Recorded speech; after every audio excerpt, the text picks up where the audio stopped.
پیارے دوستو، آج ہم بات کریں گے ایک ایسے شرابی انسان کے بارے میں جس کے مرنے کے بعد کوئی بھی اس کا جنازہ پڑھنے کو تیار نہیں تھا۔ دوستو، جب اس شخص کا انتقال ہوا تو جنازہ صبح سے اس کے آنگن میں پڑا ہوا تھا اور پورے گاؤں میں اس کی موت کا چرچا ہوا، لیکن کوئی بھی اس کی آخری دیدار کے لیے اس کے گھر نہیں آیا، اور نہ ہی گاؤں کی کسی عورت نے اس کی بیوی سے آ کر حال معلوم کی۔ دن مکمل گزر گیا اور پھر جنازے کو قبرستان لے جانے کا وقت بھی آ گیا کہ اتنے میں ایک اور انہوں نے ہو گئی۔ دوستو، آخر یہ سب کیا ماجرا تھا؟ آئیے ہم اسی ویڈیو سے معلوم کرتے ہیں۔ دوستو، بہت پرانے زمانے کی بات ہے، کسی گاؤں میں ایک شخص اپنے خاندان سمیت رہتا تھا۔ وہ بہت بدجلن اور برا انسان تھا، ہر وقت شراب کے نشے میں مست رہتا تھا۔ گاؤں کا کوئی بھی شخص اس کو پسند نہیں کرتا۔ وہ شخص محنت مزدوری کر کے جو کچھ بھی کماتا، اس کا زیادہ تر وہ اپنے شراب پینے کی عادت میں لگا رہتا تھا۔ اس کے ساتھ ساتھ اس کی بیوی بچے بھی مفلسی کی زندگی گزار رہے تھے اور وہ وقت گزرتا جا رہا تھا، اور اس آدمی کے جسم میں شراب خون کی جگہ لے رہی تھی۔ وہ اپنے خاندان کے لیے جس قدر محنت کرتا جا رہا تھا، اسی قدر اس کی صحت خراب ہوتی جا رہی تھی، اور گاؤں والے اس کو بالکل پسند نہیں کرتے تھے۔ اسی وجہ سے اسے کوئی بھی اپنے یہاں مزدوری کا کام نہیں دیتا تھا۔ ہمیشہ سے اپنے گاؤں سے کام کے لیے کسی دوسرے گاؤں کی طرف جانا پڑتا تھا۔ اسی کی بیوی کچھ نہ کچھ سلائی وغیرہ کر کے اس کا ہاتھ بٹاتی رہتی، لیکن اب وہ بہت زیادہ بیمار رہنے لگا، اور ایک دن ایسا آیا کہ وہ بیچارہ مر گیا۔ اس کی میت اس کے آنگن میں رکھی تھی، اور اس شخص کے بچے، اس کی بیوی اس کے پاس بیٹھے تھے اور اپنے سہارے کو حسرت بھری نگاہوں سے دیکھ رہے تھے۔ دوستو، کچھ بھی ہو، بچوں کے لیے باپ دنیا کا سب سے اہم شخص ہوتا ہے، لیکن اس سے بھی بڑھ کر تکلیف دینے والی بات یہ تھی کہ گاؤں میں ہر گھر کو پتہ چل چکا تھا کہ اس آدمی کی موت ہو گئی ہے، لیکن کوئی بھی اس کے گھر نہیں آیا۔ اس کے شراب پینے کی عادت کی وجہ سے گاؤں کے سبھی لوگ اس سے بہت زیادہ نفرت کرتے تھے، لہٰذا اس کی بیوی کو ہی آخری رسم کی ذمہ داری اٹھانی پڑی۔ وہ نیک عورت اپنے معصوم بچوں کو شوہر کی میت کے پاس بٹھا کر بازار گئی، اس کے لیے کفن خریدا اور غسل دینے والے شخص کو بلا کر لائی جو اسے غسل دے سکے، اور گاؤں کے قبرستان میں جا کر اس نے قبرستان کھودنے والی شخص سے اس کی قبر کو تیار کرنے کے لیے بھی کہا اور اسے کچھ پیسے دیے۔ اس کے بعد وہ گھر واپس آ گئے۔ بچے غم اور پریشانی کے عالم میں ماں سے لپٹ کر رونے لگی، اور ایک بار پھر ان کا گھر رونے دھونے کی آواز سے بھر گیا۔ اس کے بعد میت کو غسل دیا گیا۔ شام ڈھلنے کو تھی اور مغرب کا وقت بھی قریب تھا۔ مغرب کی نماز کے بعد اس کا جنازہ لے کر جانا تھا، لیکن گاؤں کا کوئی بھی آدمی اس کا جنازہ اٹھانے کے لیے تیار نہیں تھا۔ اس عورت نے کئی گھروں میں جا کر جنازے کے لیے منت کی، لیکن کسی کے دل میں یہ انسانیت نہیں جاتی۔ آخرکار اس عورت نے جو بھی پیسے جمع کر رکھے تھے، اس میں سے 2 مزدور منگوائے، جس کے ذریعے جنازے کو قبرستان تک لے جانے کے لیے تیار کی، اور اس طرح اس آدمی کا جنازہ قبرستان پہنچ گیا۔ لیکن قبرستان میں اس آدمی کی میت کا منظر رولا دینے والا تھا۔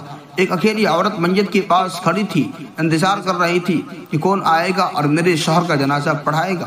رات کا اندھیرا بڑھتا جا رہا تھا۔ قبرستان کے قریب ایک پہاڑی تھی جس پر ایک اللہ والے رہتے تھے۔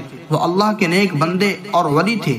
گاؤں کے سبھی لوگ ان سے نصیحت لیا کرتے تھے اور انہیں اپنا پیر اور مرشد مانتے تھے۔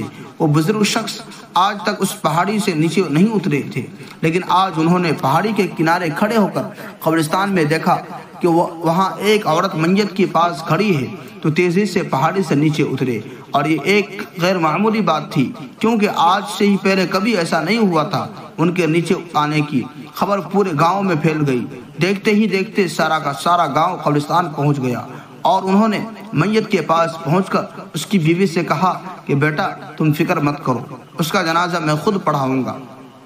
جیسے ہی انہوں نے نماز جنازہ پڑھانے کے لیے کہا تو گاؤں کے سارے مرد ایک ایک کر کے جنازے کی نماز پڑھنے کے لیے ان کے پیچھے کھڑے ہو گئے، اور اس طرح انہوں نے شرابی کی نماز جنازہ پڑھائی گئی۔ دعا کے بعد ایک ایک کر کے جنازے کی نماز پڑھنے کے لیے ان کے پیچھے کھڑے ہو گئے، اور اس طرح انہوں نے شرابی کی نماز جنازہ پڑھائی۔ دعا کے بعد پہاڑی والے بزرگ گاؤں والوں سے فرمانے لگے، اے لوگو، مغرب سے کچھ وقت پہلے میں نے اپنی عبادت گاہ میں بیٹھا تھا، میری اچانک آنکھ لگ گئی اور نیند آ گئی، اور ایک انجان آواز نے مجھے مخاطب ہو کر کہا کہ نشی قبرستان میں جاؤ، ایک عورت اپنے شوہر کے جنازے کے ساتھ موجود ہے اور اس میت کا جنازہ پڑھنے والا کوئی بھی نہیں، لہٰذا تم جاؤ اور اس کے نماز جنازہ پڑھاؤ، اللہ پاک نے اس کو معاف کر دیا ہے۔ تو میں نے پہاڑی کے کنارے سے کھڑے ہو کر جب قبرستان میں دیکھا تو وہی منظر پایا اور کہا میں اسی کام کے لیے نیچے اترا ہوں۔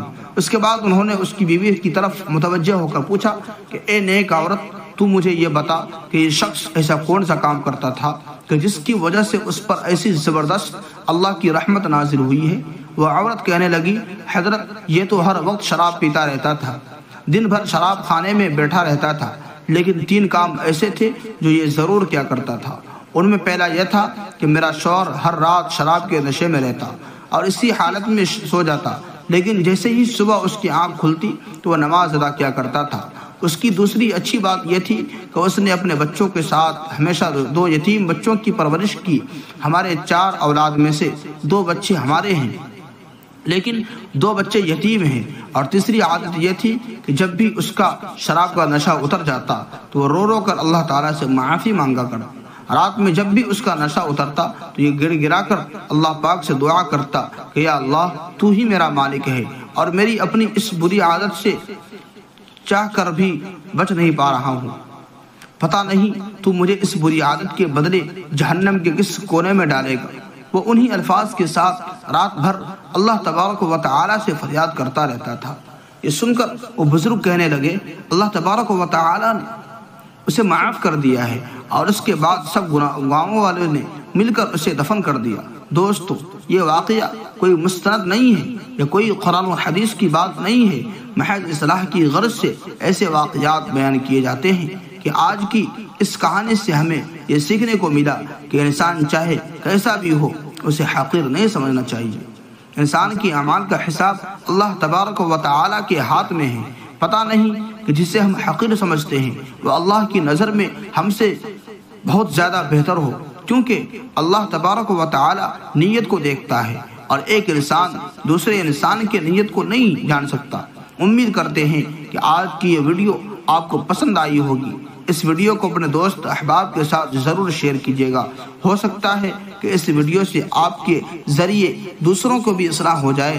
اور دوستو، آپ جانتے ہیں کہ اچھی باتوں کو دوسروں تک پہنچانا صدقہ جاریہ ہے، نیکی کا کام ہے۔ باقی آپ اس ویڈیو کے بارے میں کیا رائے رکھتے ہیں ہمیں کمنٹ سیکشن میں ضرور بتائیے گا۔ شکریہ۔